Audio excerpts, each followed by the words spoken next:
నమస్కారం, welcome to Shilpa TV news. ముందుగా headlines. BJP ప్రభుత్వం వక్ఫ్ బోర్డు చట్టం సవరణ బిల్లును తీవ్రంగా వ్యతిరేకిస్తున్నామని పేర్కొన్న ఎమ్మెల్సీ ఇసాక్ బాషా. ఆత్మీయ స్వచ్ఛంద సేవా సంస్థ ఆధ్వర్యంలో స్వచ్ఛంద సేవకులకు సన్మానం. వక్ఫ్ సవరణ బిల్లుపై మాజీ సీఎం జగన్ నిర్ణయం హర్షణీయమని పేర్కొన్న ముస్లిం ఫెడరేషన్. కొద్దిపాటి వర్షానికే సంద్రాన్ని తలపిస్తున్న సంజీవనగర్ రోడ్లు.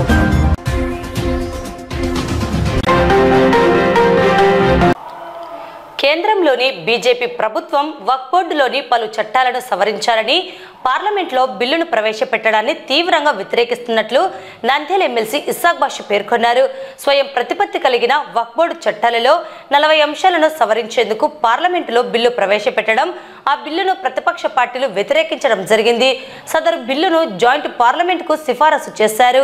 ఈ నేపథ్యంలో బీజేపీ ప్రభుత్వం ముస్లింలకు సంబంధించిన వక్ఫ్ బోర్డు చట్టాల సవరణపై తీసుకున్న నిర్ణయాలు ముస్లింలకు శరాఘాతం లాంటిదని తెలిపారు. వైఎస్ఆర్సీపీ ముస్లింల పక్షపాతిగా ముస్లింల పక్షాన వైఎస్ఆర్సీపీ ఎంపీలు పార్లమెంట్లో తమ వ్యతిరేకతను వ్యక్తం చేయడం జరిగిందని అన్నారు. ముస్లింల ఓట్లతో అధికారంలో ఉన్న చంద్రబాబు నాయుడు ముస్లింలకు సంబంధించిన వక్ఫ్ బోర్డు సవరణ బిల్లుకు మద్దతు పలుకుతూ బీజేపీ నిర్ణయాలను సమర్థించడం సరికాదని, చంద్రబాబు ఎన్నడూ ముస్లింల పక్షాన నిలవలేదని, కేవలం ఓటు బ్యాంకు మాదిరిగా ఉపయోగించుకున్నారని విమర్శించారు. ఈ మేరకు శనివారం స్థానిక కార్యాలయంలో వక్ఫ్ బోర్డు సవరణ బిల్లుపై ఎమ్మెల్సీ తన వ్యతిరేకతను అభిప్రాయాలను వెల్లడించారు. మొన్న మనమందరం చూసాము, పార్లమెంటులో వక్ఫ్ అమెండ్మెంట్ చేయడానికి వక్ఫ్ బోర్డు చేయడానికి చేశారు. బీజేపీ ప్రభుత్వము ముస్లింలకు ఎంత లోపభూయిష్టంగా ఎంత ద్రోహం చేస్తా ఉంది అని చెప్పేసి ఆ వక్ఫ్ సవరణ బిల్లు పెట్టడమే నిదర్శనంగా తెలుపుతా ఉన్నా.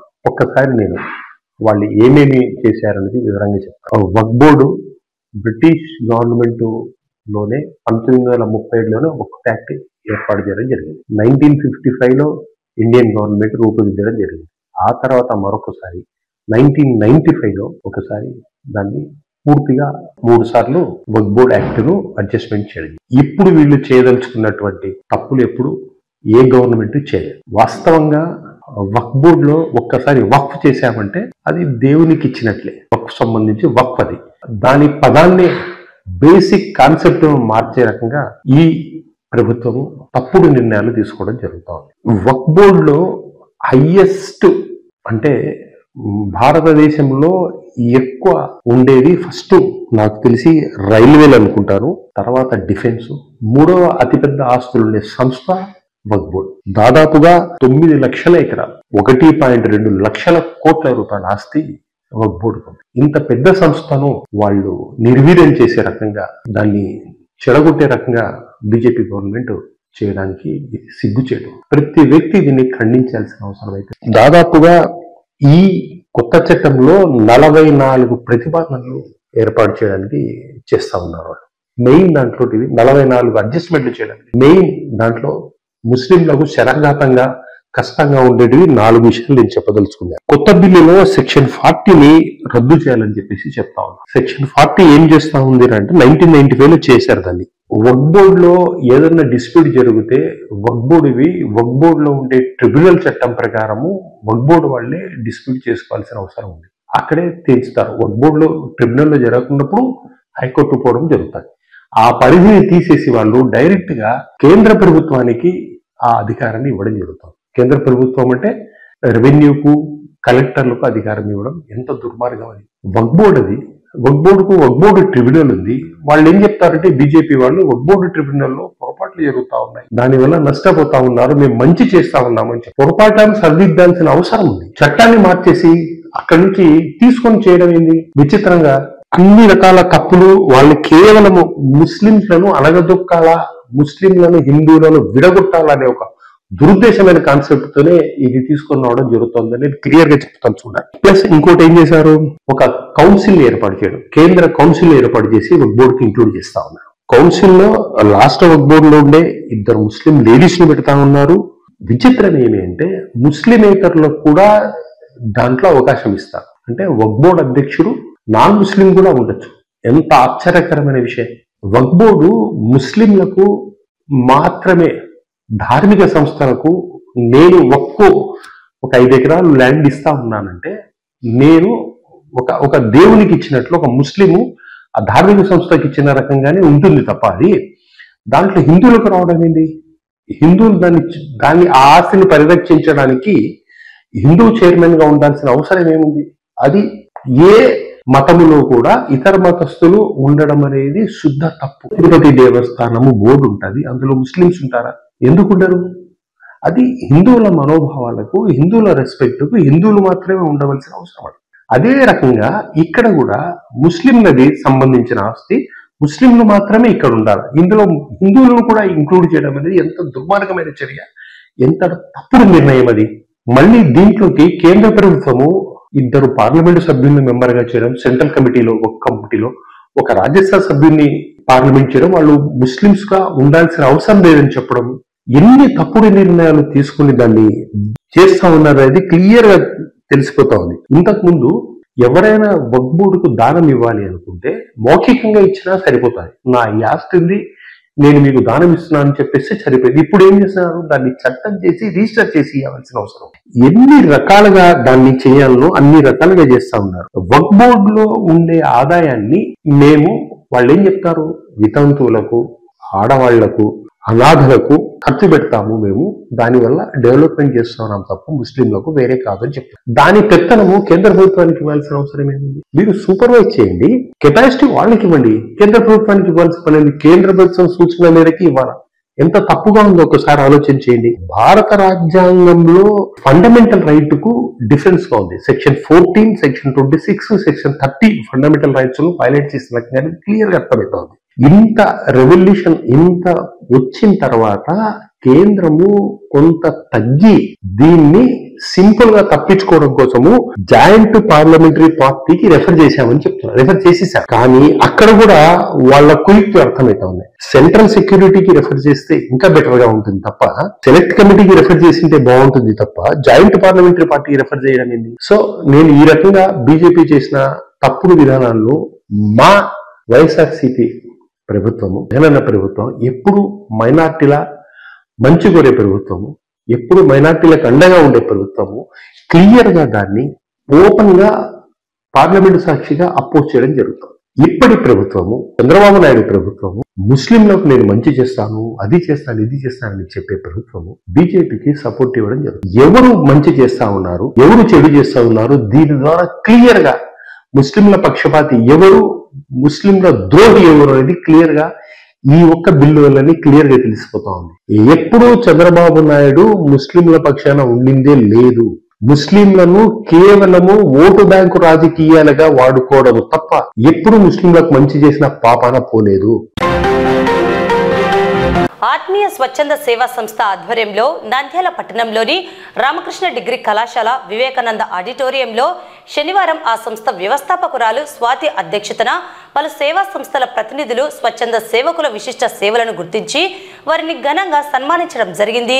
ఈ కార్యక్రమానికి అతిథులుగా వైఎస్ఆర్సీపీ రాష్ట్ర మహిళా ఉపాధ్యక్షురాలు డాక్టర్ శశికళారెడ్డి, రామకృష్ణ విద్యాసంస్థల chairman doctor Ramakrishna Reddy, principal Subbaiah, manager Pragati Reddy, Reddy సంఘం ప్రతినిధులు వెంకటరెడ్డి, దస్తగిరి హాజరయ్యారు. ఆత్మీయ సేవా సంస్థ ఆధ్వర్యంలో చేస్తున్న సేవలను అతిథులు ప్రశంసించారు. ప్రత్యేకంగా నిర్వాహకురాలు స్వాతిని అభినందించడం జరిగింది. ఈ సందర్భంగా డాక్టర్ శశికళారెడ్డి మాట్లాడుతూ స్వచ్ఛందంగా పేదలకు, అన్నార్థులకు, అనాథలకు సేవలను అందిస్తున్న స్వాతిని అభినందించారు. ఆకలిగా ఉన్న వారికి ఆహారం వృధాగా ఉన్న ప్రాంతం నుండి సేకరించి ఆహారాన్ని ఆకలిగా ఉన్న వారికి అందించే కార్యక్రమం చేపట్టడం జరుగుతుందన్నారు. ఈ సేవలను మరింత ముందుకు తీసుకువెళ్లడానికి వాహనం, కొంత వ్యయం అవసరం అవుతుందని దాతలు ముందుకు వచ్చి సహాయ సహకారం అందించాలని నిర్వాహకురాలు స్వాతి కోరారు. అనంతరం స్వచ్ఛంద సేవకులను సన్మానించడం జరిగింది. ఈ కార్యక్రమంలో ఏపీ, తెలంగాణ ప్రాంతంలో సేవలను అందిస్తున్న స్వచ్ఛంద సంస్థల ప్రతినిధులు పాల్గొన్నారు.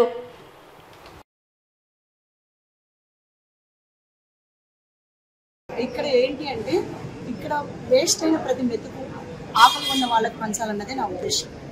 అయితే ఆ వెళ్లే దారిలో మాకు కొన్ని కష్టాలు ఎదురవుతున్నాయి.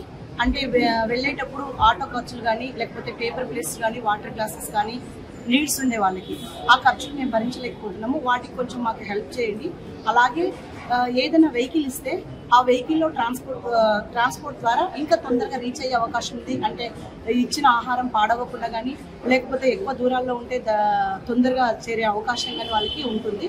కాబట్టి దాతలు ముందుకు వస్తారని ఈ పని అయితే ఈ కార్యక్రమం నేను ఈ స్వచ్ఛంద సేవా సంస్థలో చేసే కార్యక్రమాలు నలుగురి కోసం కాకుండా మనస్ఫూర్తిగా మనం చేస్తున్న ఈ పని 10 మందికి సంతోషాన్ని కలిగిస్తున్నా లేదా అని నా మనస్సాక్షిగా అందరి ముందు చెప్తున్నాను. ప్రతి పని నేను ఇక్కడ అందరికీ చేరువై వాళ్ళ కుటుంబ వ్యక్తిగా దగ్గరయ్యానని నేను మనస్ఫూర్తిగా చెప్తున్నాను. ఈ ఆత్మీయ సేవా సంస్థ ద్వారా ప్రతి ఒక్కరికి కూడా ఫుడ్ అనేది అందజేయడం జరుగుతుంది. ఎక్కడైనా కూడా ఫంక్షన్స్లో కానీ పార్టీస్లో కానీ మిగిలిపోయిన ఆహారాన్ని వాళ్ళకి తెలియజేస్తే, వాళ్ళకి ఆ నెంబర్కి తెలియజేస్తే వాళ్ళు ఆ ఆహారాన్ని ఎవరికైతే అవసరమో వాళ్ళకి అలా అందజేయడం జరుగుతుంది. అదేవిధంగా ఎవరికైతే నీడీ పీపుల్ ఉంటారో, అంటే వాళ్ళకి ఆరోగ్యం సరిగా లేకుండా, లేకుంటే వాళ్ళ కుటుంబ సభ్యులు లేకుండా ఒంటరిగా ఉన్న వాళ్ళైతేనేమి, ఒంటరి ఆడవాళ్ళు అయితేనేమి, లేకుంటే ఏదైనా అనారోగ్యం బారిన పడి వాళ్ళ పనులు చేసుకొని లేని స్థితిలో ఉన్న వారికి వారి దగ్గరికి వెళ్ళి వాళ్ళకి హెల్ప్ చేయడమే కాకుండా వాళ్ళకి వీళ్ళే స్నానం కూడా చేయించి వాళ్ళకి ఏదైనా ఇంజరీస్ ఉన్న దానికి ఆయింట్మెంట్ అవి రాసి వాళ్ళకి హెయిర్ కట్ లేకుండా అబాండెంట్గా పడిన ముసలి వాళ్ళు అయితేనేమి వాళ్ళందరికీ కూడా హెయిర్ కటింగ్ కూడా చేసి కూడా వీళ్ళు చేస్తున్నారు, వాళ్ళకి మేలు చేస్తున్నారు. అంటే మనము ఎవరికైనా డబ్బులు డొనేట్ చేయొచ్చు, కానీ మనం ఆ పనిలో ఇన్వాల్వ్ అయ్యి దాంట్లో వారికి అందరికీ కూడా హెల్ప్ చేయడం అనేది చాలా గొప్ప విషయము. అది మనకి మనసులో నుండి ఒక మానవత్వం అనేది, ఆ సేవ చేయాలన్న భావం ఉన్న వాళ్ళే అది చేయగలుగుతారు. ఇలాంటి గొప్ప పని చేస్తున్న ఈ సంస్థ స్వాతి గారికి నా అభినందనలు. ఇక్కడ చేసిన చాలా సంస్థలకు వాళ్ళు కూడా ఎంతోమంది, అంటే ఒంటరి మహిళలకైతేనేమి ప్రతి ఒక్కరికి కూడా ఎడ్యుకేషన్ పరంగా కూడా ఎంతో హెల్ప్ చేస్తున్నారు. సమాజానికి ఇలాంటి సంస్థలు అనేది చాలా అవసరం. అంటే ఎక్కడైతే అవసరం ఉంటాయో పేదవారికి అయితేనేమి, అబాండెంట్ పీపుల్కి అయితేనేమి చాలా అవసరము. మనం ఈ సేవాభావాన్ని ప్రతి ఒక్కరిలో కూడా మనం పెంపొందించాల్సిన అవసరం ఉంది. అది చిన్నప్పటి నుంచే మనం పిల్లల్లో కలిగించాలి. అంటే వాళ్ళు ఇప్పుడు మనం చాలా స్పెండ్ చేస్తుంటాం మన పిల్లల బర్త్డేస్ అని, ఏదైనా ఫంక్షన్స్ కోసం ఆ స్పెండ్ చేసే బదులు ఆ డబ్బులు ఏవైతే ఉన్నాయో మనం స్పెండ్ చేసే 5,000 10,000 రూపీస్ అయినా కూడా మనం ఇలాంటి సంస్థలకి ఇచ్చి వాళ్ళు 10 మందికి సేవ చేసే విధంగా వారికి మనం ప్రోత్సాహం అందిస్తే చాలా బాగుంటుంది. అదేవిధంగా మీరు ఏదైతే చేస్తున్నారో దీనికి అందరూ నోట్ చేసుకోండి. ఈ నంబర్కి ఫోన్ చేస్తే ఖచ్చితంగా కూడా మీ దగ్గర ఏదైనా మిగిలిపోయిన ఆహారం ఉంటే వీళ్ళు తీసుకెళ్ళి వాళ్ళకి అవసరమైన వాళ్ళకి అందజేస్తారు. వీళ్ళు చాలా హాస్టల్స్ కూడా, అంటే బయట చాలా సొసైటీస్ రన్ చేసే వెల్ఫేర్ హాస్టల్స్లో కూడా వీళ్ళు ఇలాంటి ఆహారాన్ని అందజేయడం జరుగుతుంది. మెయిన్గా మీరందరూ కూడా 9866982871కి కాల్ చేయండి. మీ ఆహారం ఏదైనా మిగిలిపోయి ఉంటే వాళ్ళు వచ్చి కూడా ఆహారాన్ని డెలివరీ చేస్తారు. ఖచ్చితంగా కూడా మేమందరం కూడా ఈ సొసైటీకి సపోర్టివ్గా ఉంటామని తెలియజేస్తున్నాము. ప్రతి ఒక్క మేడం ఒక్కతే ఈ సమాజాన్ని నడపాలంటే కష్టము. అందరం తలా ఒక చేయి వేస్తే 2 చేతులు కలిపినప్పుడే శబ్దం వస్తుంది. ఒక చేయి ఎంత వేసినా శబ్దం రాదు. కాబట్టి ఈ మేడానికి మనమందరము అలా తోచినంత సహాయం చేసి ఈ సంస్థలను ముందుకు తీసుకోవాలనేది నా అభిప్రాయం. ఆత్మీయ స్వచ్ఛంద సేవా సమితి తరఫున కళాశాల తరఫున రావడం జరిగింది. ఇలాంటి మంచి కార్యక్రమానికి నన్ను పిలిచినందుకు మేడం గారికి, స్వాతి మేడంకి ధన్యవాదాలు తెలుపుకుంటున్నాను. ఇలాంటి మంచి కార్యక్రమాలు జరుపుతున్న దానికి మనమందరూ ఎంకరేజ్మెంట్గా ఉండాలి, మేడంని సపోర్ట్ చేయాలి, మనకు తోచిన సహాయం మనం కూడా చేయాలని కోరుకుంటున్నాను. అలాగే 3rd యానివర్సరీ జరుపుకుంటున్నారంటే అది ఆషామాషి విషయం కాదు. ఎందుకంటే స్వచ్ఛంద సేవా సమితి అలాంటి ఇండిపెండెంట్గా జరపడం అనేది మన ఇంట్లో ఇప్పుడు మనం చూస్తుంటే మన ఇంట్లో వాళ్ళని మనం సరిగా పట్టించుకోవట్లేదు. జనాలు అలా ఉన్నారు, సమాజం అలా ఉంది. అలాంటిది మేడం ఫ్యామిలీతో పాటు సమాజాన్ని మొత్తం ఫ్యామిలీగా ట్రీట్ చేసి ఇలాంటి మంచి సమస్యలు నడుపుతున్న మేడంకి మా తరఫున, మా కళాశాల తరఫున అభినందిస్తున్నాము. మేమందరం ఇలాంటి సేవా కార్యక్రమాలు మరిన్ని మేడం గారు చేయాలని, అలాంటి చేసే మంచి కార్యక్రమాలు చేసి అందరినీ ప్రతి ఒక్కరు సేవా సంస్థ వాళ్ళందరూ మనం ఎంకరేజ్ చేసి ఇలాంటి మంచి కార్యక్రమాలు ప్రోత్సహించాలని మనస్ఫూర్తిగా కోరుకుంటాను. ఇలాంటి మంచి కార్యక్రమం నన్ను ఇచ్చినందుకు నేను చాలా హ్యాపీగా ఫీల్ అవుతున్నాను. Thank you very much. దశాబ్దాల కాలం నుండి ఉన్న వక్ఫ్ చట్టాన్ని భగ్నం చేసేందుకు బీజేపీ కూటమి ప్రభుత్వం పార్లమెంటులో బిల్లు ప్రవేశపెట్టిందని, ఆ బిల్లును ప్రతిపక్షాలు తీవ్రంగా వ్యతిరేకించడం జరిగింది. బిల్లు జాయింట్ పార్లమెంటరీ కమిటీకి సిఫారసు చేయడంలో వైఎస్ఆర్సీపీ కూడా భాగస్వామ్యం కావడం హర్షించదగ్గ విషయమని ముస్లిం ఫెడరేషన్ నాయకులు మహబూబ్ బాషా, సోహెల్ రాణా, జుబేర్ పునా పేర్కొన్నారు. ఈ సందర్భంగా ముస్లిం ఫెడరేషన్ నాయకులు మరియు ఎంహెచ్పిఎస్ రాష్ట్ర ప్రధాన కార్యదర్శి ముల్లా ఖాజా హుస్సేన్ మాట్లాడుతూ కేవలం మత రాజకీయాలపై ఆధారపడి బీజేపీ ముస్లింలకు చేస్తున్న అన్యాయాన్ని టీడీపీ జనసేన వత్తాసు పలకడం సబబు కాదన్నారు. తెలుగుదేశం జనసేన పార్టీలను నమ్మి ఓట్లు వేసినందుకు వక్ఫ్ చట్టం సవరణ రూపంలో ముఖ్యమంత్రి చంద్రబాబు ఉప ముఖ్యమంత్రి పవన్ కళ్యాణ్ ముస్లిం సమాజానికి రిటర్న్ గిఫ్ట్ ఇచ్చి రుణం తీర్చుకున్నారని ఎద్దేవా చేశారు. టీడీపీ జనసేనలో ఉన్న ముస్లిం నాయకులు కూడా ఈ విషయాన్ని గ్రహించి ఖండించాలన్నారు. వక్ఫ్ సవరణ చట్టం బిల్లును పార్లమెంట్లో అడ్డుకొని వ్యతిరేకించిన ఇండియా కూటమి ఎంపీలకు ఎంఐఎం అధినేత అసదుద్దీన్ ఓవైసీ ముఖ్యంగా వైఎస్ఆర్సీపీ ఎంపీలకు ముస్లిం సంఘాల తరపున కృతజ్ఞతలు తెలిపారు. అదే క్రమంలో జాయింట్ పార్లమెంటరీ కమిటీలో తీవ్రంగా వ్యతిరేకించి బిల్లు రద్దు అయ్యే విధంగా కృషి చేయాలని కోరారు. నేడు బీజేపీ టీడీపీ జనసేన కలిసి పార్లమెంట్లో కూటమి ప్రభుత్వము వక్ఫ్ సవరణ చట్టం పేరుతో ముస్లింలకు అన్యాయం చేసే విధంగా, ముస్లింల హక్కులు కాలరాసే విధంగా బిల్లును ప్రవేశపెట్టడం జరిగింది. వెంటనే ఇండియా కూటమి నేతలు మరియు అక్కడున్న ఏదైతే సెక్యులర్ ఎంపీలందరూ ఉన్నారో వాళ్ళందరూ దీన్ని వ్యతిరేకించి సెలెక్ట్ కమిటీకి పంపించాలని చెప్పి ఆలోచన చేయడం జరిగింది. ఆ సెలెక్ట్ కమిటీకి పంపించడంలో వైఎస్ఆర్ కాంగ్రెస్ పార్టీ అధినేత వైఎస్ జగన్మోహన్ రెడ్డి గారి కృషి చాలా ఉంది ఇందులో.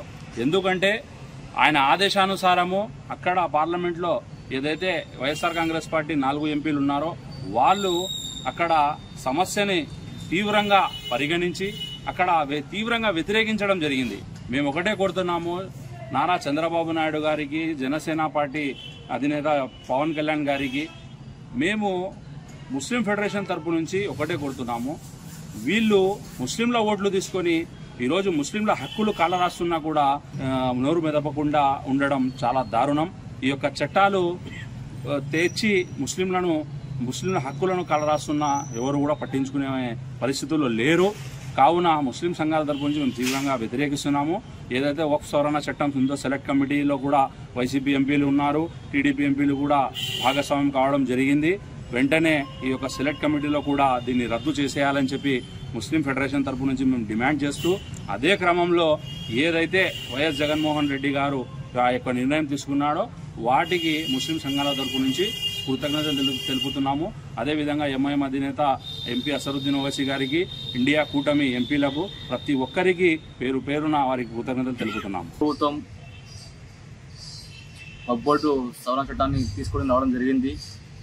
దానికి మన ఆంధ్ర రాష్ట్ర ప్రభుత్వం ఏదైతే ఉందో కూటమి ప్రభుత్వం ముస్లింల గురించి ఒక క్షణం కూడా ఆలోచించకుండా ముస్లింలకు వ్యతిరేకంగా తీసుకొచ్చిన ఈ సవరణ చట్టాన్ని వాళ్ళు మద్దతు ఇవ్వడం జరిగింది. ఇది చాలా దారుణం. నారా చంద్రబాబు నాయుడు గారు అదేవిధంగా పవన్ కళ్యాణ్ గారు ముస్లింలకు హామీ ఇవ్వడం జరిగింది, మీకు ఏ సమస్య వచ్చినా మేమందరము అండగా ఉంటామని వాళ్ళు హామీ ఇవ్వడం జరిగింది. తీరా ఇప్పుడు ముస్లింలకు వ్యతిరేకంగా తెచ్చిన ఈ చట్టాన్ని వాళ్ళు మద్దతు ఇవ్వడం జరిగింది. అంటే వాళ్ళ మాటలు ఎట్లా ఉన్నాయంటే సవాతి తల్లి ప్రేమ లేఖ చూపిస్తున్నాయి. ఎన్నికల ముందు ముస్లింలకు మీకు అండగా ఉంటామని చెప్పడం జరిగింది, ఇప్పుడు చూస్తే తీరా వాళ్ళకి విరుద్ధంగా చేయడం జరుగుతున్నది. దీన్ని మేము తీవ్రంగా ఖండిస్తున్నాము.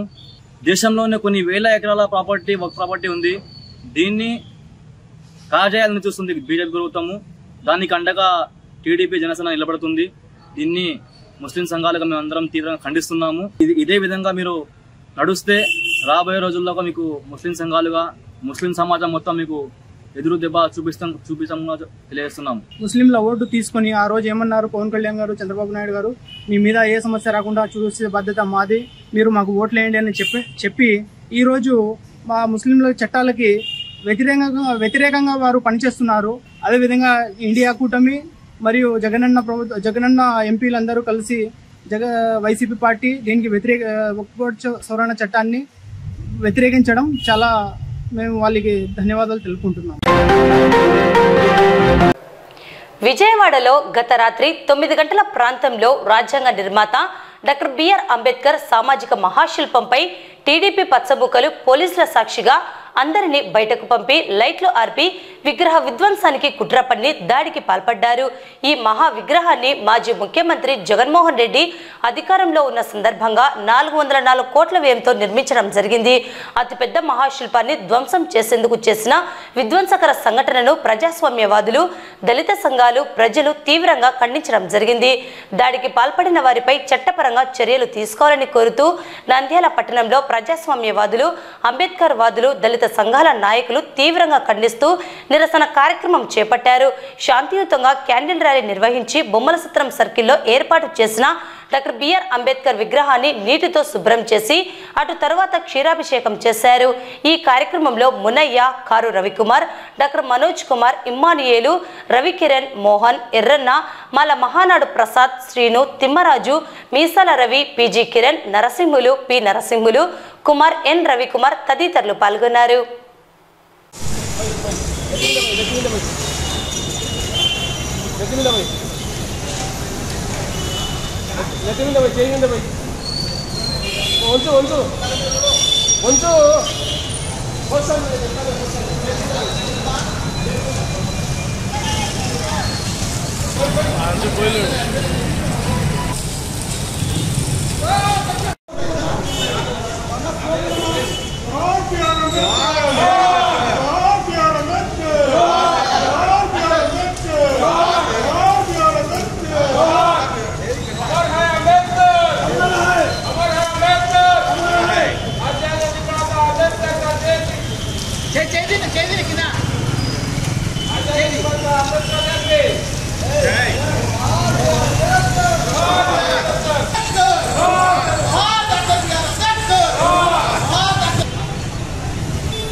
ఈరోజు రాష్ట్రంలో దళితులను చాలా కించపరిచినట్లు ఈ అంబేద్కర్ విగ్రహాన్ని దగ్గర ఉన్న శిలాపథకాన్ని పలగొట్టడం చాలా విడ్డూరం. కొత్త ప్రభుత్వం వచ్చినాక ఇలాంటి చర్యలు జరగడం చాలా బాధాకరం. మా అంబేద్కర్ గారు అందరికీ ఆదర్శంగా ఉండేవాడు, అందరి నాయకుడు. అలాంటి వారికి ఇంత అన్యాయంగా జరిగినందుకు మా జాతి తరఫున, మా కులాల తరఫున అందరం బాధపడుతూ తీవ్రంగా ఆ ప్రయత్నం చేసిన వాటి మీద కఠినంగా చర్యలు తీసుకుంటూ గవర్నమెంట్ వారు అయితేమి, ప్రభుత్వం అయితేమి దళితులను కించపరిచేలా చేశారు. కాబట్టి తక్షణమే వారి మీద చర్యలు తీసుకోవాలని మేము అందరినీ కోరుకుంటున్నాం. ఈరోజు అన్ని పేపర్లలో ప్రతి ఒక్కరు కూడా చూసిన పరిస్థితి ఏంటంటే రాజ్యాంగ నిర్మాత డాక్టర్ బిఆర్ అంబేద్కర్ గారు విగ్రహము విజయవాడ నడిబొడ్డులో ప్రతిష్ఠించిన ఘనత మాజీ ముఖ్యమంత్రి వర్యులు వైఎస్ జగన్మోహన్ రెడ్డి గారికి మాత్రమే దక్కుతుంది. ఎందుకంటే ఎంతోమంది అంబేద్కర్ గారి వారసులు, ఎంతోమంది అంబేద్కర్ అభిమానులు ఈ రాజ్యాంగం ద్వారా రాజకీయ లబ్ధి పొందిన వారు ఎంతమంది అయితే ఉన్నారో అంతమంది కూడా అంబేద్కర్ గారి విగ్రహానికి జరిగిన అవమానాన్ని ఖండించాలి. ఖచ్చితంగా దాని మీద ప్రతి ఒక్కరు కూడా పోరాటం చేయాలి. ఎందుకంటే డాక్టర్ బిఆర్ అంబేద్కర్ గారు రాసిన రాజ్యాంగం ప్రకారము మన భారతదేశంలో ఈ వ్యవస్థ కొనసాగుతుందనే విషయం ప్రతి ఒక్కరు గమనించాలి. ఏదైతే పచ్చకూటమి ప్రభుత్వం ఏర్పడిన తర్వాత అంబేద్కర్ విగ్రహం ఏర్పాటు చేసినటువంటి ఆనాటి ముఖ్యమంత్రి జగన్మోహన్ రెడ్డి గారి పేరు తొలగించడము, ఆ తర్వాత అదే వ్యక్తులు అక్కడ విగ్రహం పెట్టకూడదని ఎవరైతే ఆ రోజు ప్రోత్బలించారో వారు విగ్రహాన్ని కూడా పడగొట్టడానికి తెగించారనే విషయం మాకు అర్థమవుతుంది. కాబట్టి ఈ విషయంలో పోలీసు వారు ప్రభుత్వము చొరవ తీసుకొని ఆ విగ్రహం దగ్గరికి వెళ్ళి ఆ చర్యకు పాల్పడిన వారిని ఖచ్చితంగా ఏ పార్టీ వారికి సంబంధం లేదు, ఖచ్చితంగా మా అనుమానం అంతా కూటమి పక్షము ఉన్నవారే అనుకుంటున్నాము. వారిని తక్షణమే అరెస్ట్ చేయాలి, ఖచ్చితంగా వారిని శిక్షించాలి. ఎందుకంటే ఆయన ఏ రాజకీయ నాయకుడు కాదు, ఆయన భారత రాజ్యాంగ నిర్మాత. కాబట్టి భారతదేశంలో ప్రతి ఒక్క వ్యవస్థ రాజ్యాంగం ద్వారా నడుస్తుంది. కాబట్టి ప్రతి ఒక్కరు కూడా ఈ యొక్క అంబేద్కర్ గారి విషయంలో పార్టీలు, కులాలు, మతాలకు సంబంధం లేకుండా ప్రతి ఒక్కరు కూడా ఈ విషయంలో మీ యొక్క వాయిస్ని వినిపించాలని కోరుకుంటున్నాము. అదేవిధంగా వైఎస్ జగన్మోహన్ రెడ్డి గారి ప్రభుత్వము 400 కోట్ల రూపాయలు ఖర్చు పెట్టి అదేవిధంగా నడిబొడ్డులో ఏర్పాటు చేసిన ఆ విగ్రహాన్ని అందరము గౌరవించుకుంటే మనము భవిష్యత్తులో ముందుకు వెళ్తాం. అదేవిధంగా ప్రతి ఒక్కరికి మా విన్నపం ఏంటంటే దళితులు మాత్రమే కాదు, అంబేద్కర్ రాజ్యాంగం గుండా బాగుపడిన వాళ్ళు అన్ని మతాలు, బీసీలు, ఎస్సీలు, ఎస్టీలు ప్రతి ఒక్కరు కూడా ఈ రాజ్యాంగం ద్వారా బాగుపడిన వాళ్ళే. కాబట్టి ఈ విగ్రహం పైన దాడి రాష్ట్రంలో చాలా దాడులు జరుగుతున్నాయి.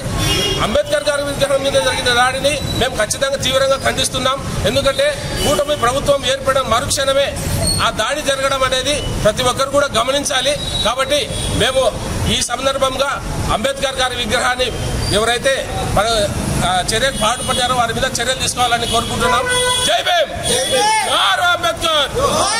ప్రభుత్వం ఎంతో ప్రతిష్టాత్మకంగా తీసుకొని సుమారు 400 కోట్లతో ఖర్చు పెట్టి విజయవాడ నడిబొడ్డు సెంటర్లో అంబేద్కర్ గారి 125 అడుగుల ఎత్తులో అంబేద్కర్ విగ్రహాన్ని ఏర్పాటు చేయడం జరిగింది. ఆ రోజు ఆ ప్రభుత్వం చొరవ తీసుకొని మహా విగ్రహాన్ని ఏర్పాటు చేయడం జరిగింది. అంత పెద్ద విగ్రహాన్ని చూసి ప్రపంచమే నివ్వరపోయి అంబేద్కర్కి మంచి గౌరవం ఇచ్చినారని చెప్పి ఆంధ్రప్రదేశ్లో నిలబెట్టడం జరిగింది. కానీ ఎలక్షన్ అయిపోయిన తర్వాత ఎన్నికలుగా చూడాలి. కానీ ఎలక్షన్ అయిపోయిన తర్వాత అంబేద్కర్ అందరికీ నాయకుడే కాకుండా అందరికీ సిద్ధాంతకర్త, రాజ్యాంగ నిర్మాత. కాబట్టి ఆయన గౌరవించుకోవడం మనకు విధి. అలాంటివి ఏం ఆలోచించకుండా ప్రభుత్వం మారిన వెంటనే కొంతమంది నాయకులు ప్రోద్బలమో మరి కూటమి ప్రభుత్వం వాళ్ళు చేస్తున్న దుశ్చరణో అంబేద్కర్ అంత పెద్ద విగ్రహాన్ని చూసి మన గర్వపడ కాకుండా ఆ విగ్రహం దగ్గర పోయి దాని వేసిన లెటర్స్ అన్ని పడగొట్టడం జరిగింది.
చిన్న వర్షానికి చిన్న కాలువలలో ప్రయాణికులు చాలా ఇబ్బంది పడుతున్నారు. దీనివల్ల మురికి వాసన దోమలతో చాలా ప్రజలు ఇబ్బంది పడుతున్నారు. ప్రయాణికులకు చాలా ఇబ్బంది అయింది, షాపులకు కూడా చాలా ఇబ్బంది అయింది. దీనికోసం తక్షణమే మున్సిపాలిటీ వాళ్ళు చర్య తీసుకోవాలని కోరుకుంటున్నాను. వార్తలు ముగించే ముందు ముఖ్యాంశాలు మరోసారి. బీజేపీ ప్రభుత్వం వక్ఫ్ బోర్డు చట్టం సవరణ బిల్లును తీవ్రంగా వ్యతిరేకిస్తున్నామని పేర్కొన్న ఎమ్మెల్సీ ఇసాక్ బాషా. ఆత్మీయ స్వచ్ఛంద సేవా సంస్థ ఆధ్వర్యంలో స్వచ్ఛంద సేవకులకు సన్మానం. వక్ఫ్ సవరణ బిల్లుపై మాజీ సీఎం జగన్ నిర్ణయం హర్షణీయమని పేర్కొన్న ముస్లిం ఫెడరేషన్. కొద్దిపాటి వర్షానికే సంద్రాన్ని తలపిస్తున్న సంజీవనగర్ రోడ్లు. ఈ వార్తలు ఇంతటితో సమాప్తం. నమస్కారం.